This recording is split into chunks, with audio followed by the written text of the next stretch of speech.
न त अॻे हमेशह कॉन्ट्रेक्ट ते भर्ती थियनि ऐं उन खां पोइ लठियूं हणी पोइ हुनखे रेगुलर कयो वेंदो आहे।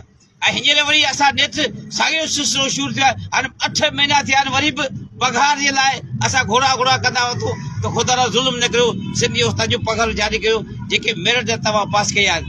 साहिब जा मुंहिंजी 4 तारीख़ ते हींअर वज़ीर तइलीम सिंध सां गॾिजाणी हुई। वज़ीर तइलीम पान ॿुधायो त असां पारां सभु फॉर्मेलिटियूं पूरी करे एजी सिंध जे हवाले कयूं हुयूं आहिनि। हाणे एजी सिंध वारनि खे पघारूं जारी कनि ऐं आजियूं खोलियूं। एजी सिंध चयो त असां महीने में सिर्फ़ु 5000 आजियूं खोलींदासीं। 60,000 उस्ताद भर्ती थिया आहिनि। इहे 2-3 साल लॻी वेंदा रहिया पघारूं जारी करण जे लाइ। जेकॾहिं असां उनखे रिश्वत ॾियूं, पैसा ॾियूं त 15 ॾींहंनि में उहो 1 लख आजियूं खोलींदा। पूरी सिंध जेके ट्रेज़री ऑफिस आहिनि उते रिश्वत जो ज़ुल्म कयो उस्तादनि सां। को बि जाइज़ कमु रिश्वत ते नथो थिए।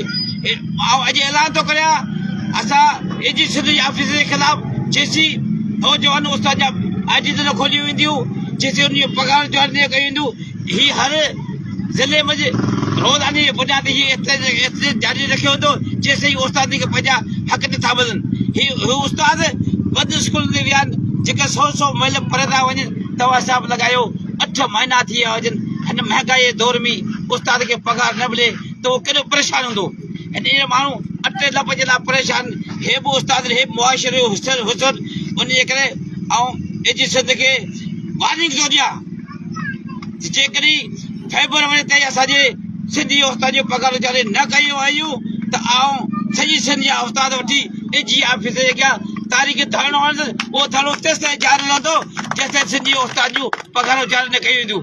ऐं उन सां गॾोगॾु सिंध जे नौजवान उस्तादनि खे पैगाम थो ॾियां, कंहिंखे पैसा न ॾियो, के ऑफिसर खे ॾियो या ट्रेज़री में न ॾियो। असां वेठा आहियूं सिंध में, जिते बि कंहिंखे शिकायत हुजे मूंखे ॿुधाइनि, ऐं उते ट्रेज़री ऑफिसर ऐं ऑफिसर वारा धरणो हणंदुसि। तव्हांजी वॾी महिरबानी। इनशाला तव्हांजो इत्तेहाद रहियो। पेटीएम सिंध जो उस्ताद जी वाहिद जमात आहे जेका तइलीम जे लाइ ऐं तंज़ीम लाइ गॾोगॾु जदोजहद कंदी रही।